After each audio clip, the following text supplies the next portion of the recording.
Alright, Ted. Yeah, it's suggested. I say we need some fire content for the new channel, right? Okay, this is it. This is it. Most dangerous prison inmates in the world. I know what these niggas did to end up in prison.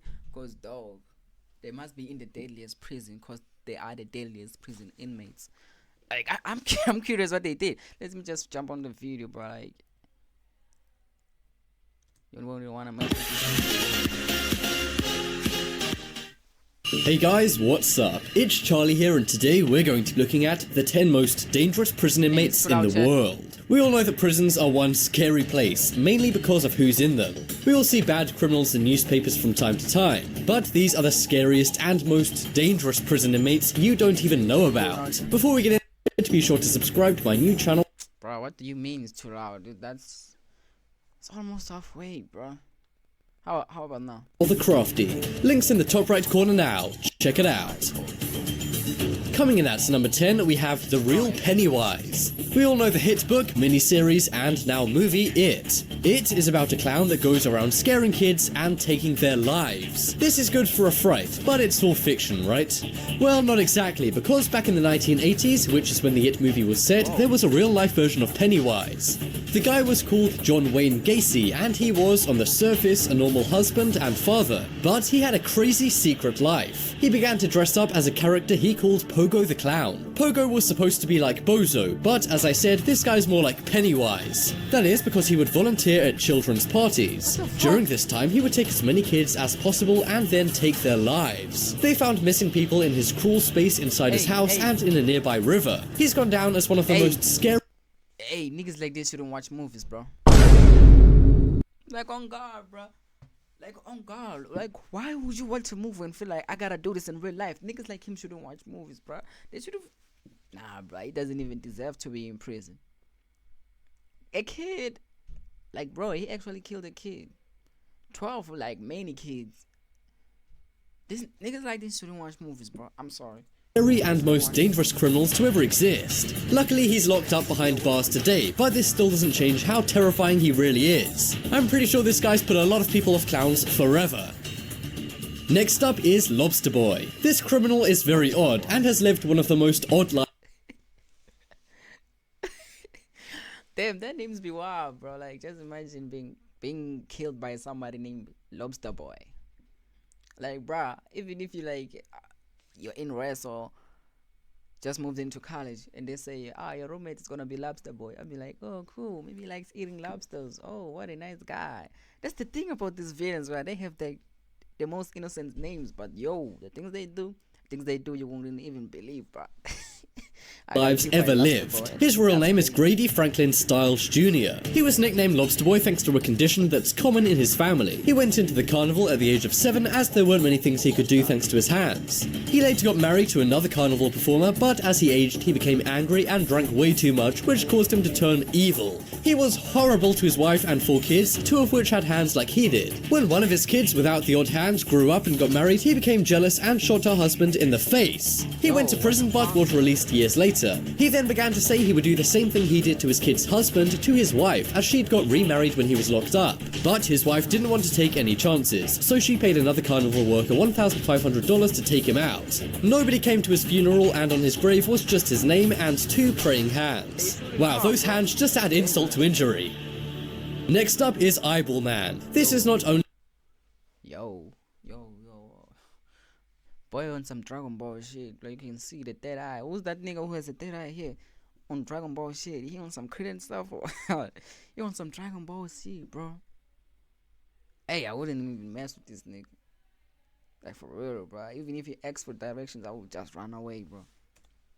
only one of the scariest and most dangerous criminals, but he's also one of the scariest looking men on this planet. In 2012, he was arrested for shooting a cop in a bathroom argument. Now that's bad enough, but Wait, what the fuck were they arguing about? Like, for real, bro. To go to an extent where you have to kill somebody in the bathroom. Were they arguing for a toilet? Or did that guy just wanted to wash his hands, but the other guy refused for him to wash his hands? Like, what was happening in that bathroom, bro? I don't even want to know anymore what was happening in that bathroom. That isn't what brought him media attention. What brought him all this attention was the scary tattoos he had all over his face. He's obsessed with tattoos and has over 20 just on his face. But his face isn't the only place he has tattoos. He also has a tattooed black eyeball, which is why many people call him Eyeball Man. His real name is Jason Barnum, and he is one scary looking guy. He actually tatted his eye, or they just call him... Damn, I didn't hear what the other guy... What did he say, Che? He said he has a tattoo. His face is not the only place where he has tattoos on. He has a tattoo of an eyeball or on his eyeball. Why is his eye black though? From his Facebook photos, we can also see this guy has tattoos all over his entire body. Not only that, he's got a giant skull tattoo on the top of his head, so maybe he should be... Damn. What kind of dog posts on Facebook, first of all? Nigga, you dumb as shit, you just look scary, bro. Called Skullman instead. This guy looks so scary, even if he hadn't committed a crime, I think he'd still make this list. I know you shouldn't normally judge a book by its cover, but perhaps this guy is an exception.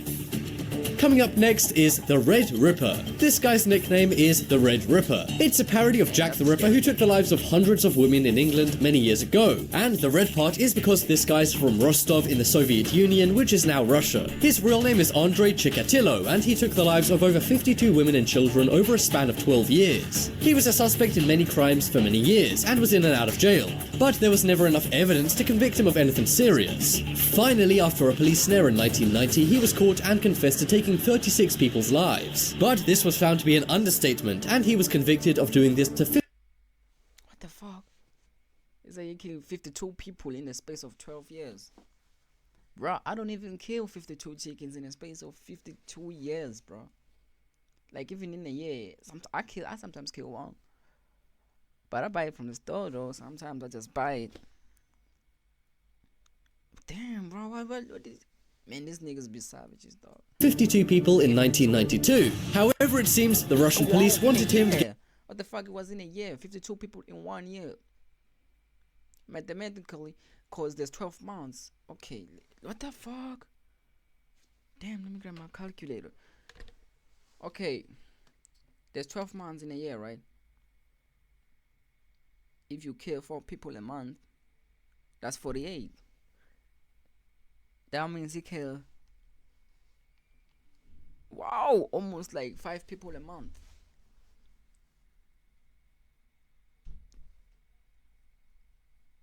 Bro, I'm sorry watching this video, dog. I didn't mean to watch this video, bro. How the fuck do you kill 5 people every month, man? It means like every week somebody pisses you off. Red Ripper. Get some karma, so they took his life as a punishment. I'm not trying to make fun of anyone's appearances here either, but this guy looks seriously creepy as well. He just looks like a typical James Bond villain, don't you think? Next up is Monster. Now there's a very good reason I'm calling this woman a monster. It's a woman. Yo. Bruh. Look at how scary she is. Monster. That's her name, Monster. Her name is Monster. Wait, this is a top 10 list. Okay, there's 1, 2, 3, 4, 5, 6. She's on the top 5 of the most dangerous people in the world. Actually, inmates in the world. Top 5. She's there's chances she might be somebody's mother. That's why you shouldn't bully anyone, bro. Even if you're in school watching this video, you shouldn't bully anyone, bro. Any one of you in the chat, you shouldn't bully anyone, bro. There are chances that kid you're bullying, this is her mother, bro. Because she is so evil, it's Hollywood worthy. A movie was made about her and her crimes, and Charlize Theron won many awards for playing her in the movie Monster. Her real name is Aileen Wuornos, and she's one of the only women on this list. But don't worry ladies, this is a good thing, as she is awful. She took the lives of 7 men between the years 1989 and 1990. She unfortunately did have a pretty rough childhood, but that still didn't stop people from being seriously angry when her crimes came to light in 1991.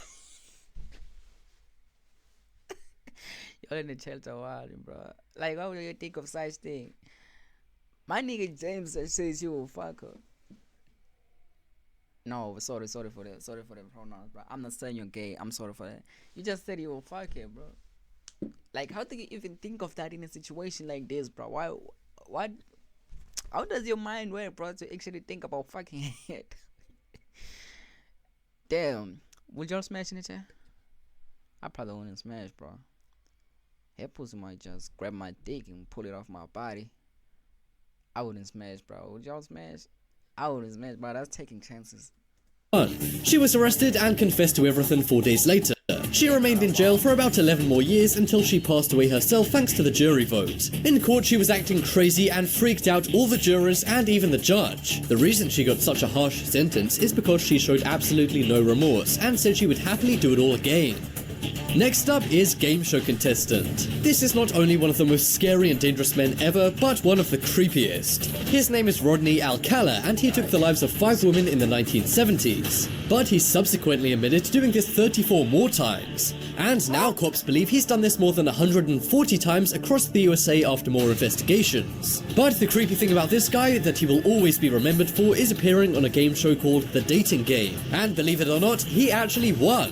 He was introduced by the host as a photographer, which is creepy as he would lure his victims, who were mainly models, to him by saying this. In the show, the woman would ask questions to a bunch of guys to determine which guy was the best to go out with according to the audience. One of the women, named Cheryl's question, said, "What's the best time?" He replied, "Nighttime, because night is the only time there is, and night is when things really get good." There were a lot more creepy answers to questions I won't even get into, but in the end, she said he was too creepy to go out with despite him winning. Talk about good judgment. Well done, Cheryl, you quite literally dodged a bullet.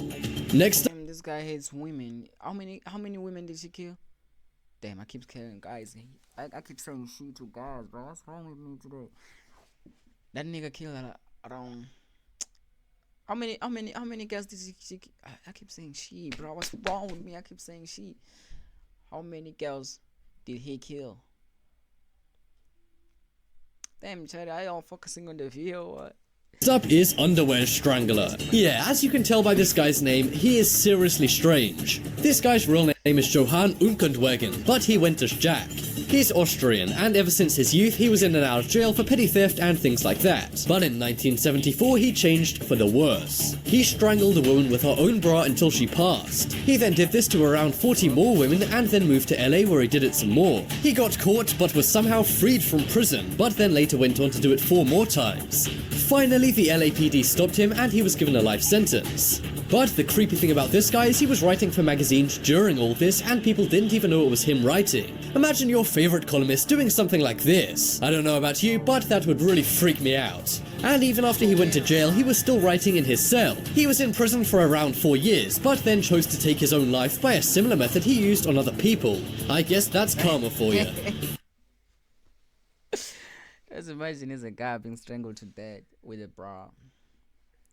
Like, why would you kill yourself with a bra, dog? You could have just used the rope. I'm sure a rope is even quicker than a bra, dog. Why did you even use a bra in the first place? Underwear strangler. You're creepy, my guy. Next up is Human Plague. This is a nickname nobody wants to have, unless perhaps you're Mary Malone. This woman holds the all-time record for taking the most lives accidentally. She was a cook in New York to wealthy families and in some offices too, but everywhere she went, a terrible scenario seemed to play out. Within 2 weeks of any place she became a cook at, all of the residents or workers developed serious conditions. And as healthcare back then wasn't so great, a huge amount of people ended up passing away. She was investigated by the police many times as they spotted a very obvious pattern of this happening over 20 times. But Mary denied doing anything to the food and said it was all one big coincidence. Well, it turned out Mary herself was very ill. She knew this and caused all the food to become bad and give others illnesses. She claimed she had no idea about it. She was treated and then lived freely outside of jail. And the police actually acted like she was a victim because she was— Yo, what the fuck?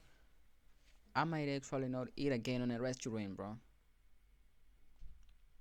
How can someone be sick, but his sickness does not even kill him? But his sickness actually kills other people.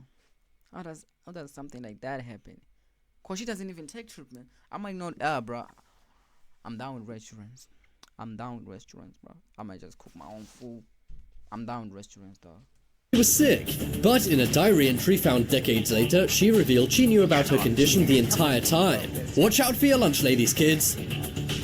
Next up is BTK. This guy's real name is Dennis Rader, but the authorities and the media called him BTK. I'm not gonna go into what that means, but suffice to say, it ain't nice. Between 1974 and 1991, he took the lives of at least 10 people in Kansas, USA. Much like the Zodiac, he would taunt and tease the police with letters mocking them for not being able to catch him. But these letters actually led to his eventual arrest in 2005. But the kicker is how they found out the BTK was Dennis. He sent them a floppy disk with a message making fun of the police who couldn't catch him. But from that, they extracted a deleted file about his church, as he was an avid member surprisingly. They then used DNA evidence of him on the floppy disk and at the church and finally tracked him down and arrested him. He was found guilty of 10 people. This brother, bro, he sold himself. He actually sold himself. They wouldn't even catch him, bro. They was failing all along. Like, why would you send this, bro? What if you made a mistake and left a fingerprint on there? This brother just wanted to go to jail, but he didn't want to go out like a bitch, you know? That's what I think. That's what I honestly think. People's passings and was sentenced to jail time in 2005. And this criminal is still behind bars today. But don't worry, the judge says he's never coming out. Next up is Handson. This man is famous as he took over 5,000 lives just by using his hands, hence the nickname Handson. His real name... You know, YouTube can actually ruin your life, bro. You will just go around in the town, and when somebody touches you, you will be like, yo, get your fucking hands off me. Like, yo, bro, this guy just killed a lot of people with only his hands. Yo, bro, a handshake might even feel weird after this. How do you kill people with your hands? Okay, besides choking them to death, and what else can you do? Strangling their balls? Yo, pause chat, like, that's not gay, dog. Like, okay, I'm not beating the allegations. Let's just continue the beat. Name was Saul Fiklar, and he was around during the Ottoman Empire. He took an average of 4 lives per day for 5 years. But how did he do it with his bare hands? Well, it was all by strangling. Believe it or not, he did this to every person, and it worked every time. He was either very strong or very skilled, but he's definitely a madman. This one is pretty historic, going all the way back to the Ottoman Empire, but there were terrible people back then too, I guess. He had no motive, or at least no known motive, and historians say he would make an amazing athlete today. But to top it all off, he actually worked for the ruler of the Ottoman Empire at the time and was their royal gardener. But he never went after the ruler or anyone of much importance. Maybe that's one tangle. What are you waiting? Don't forget to subscribe, bro. If you will subscribe right now, you'll get a shout out on my next video. Let's do it like that. Video 1, just go there and subscribe, bro.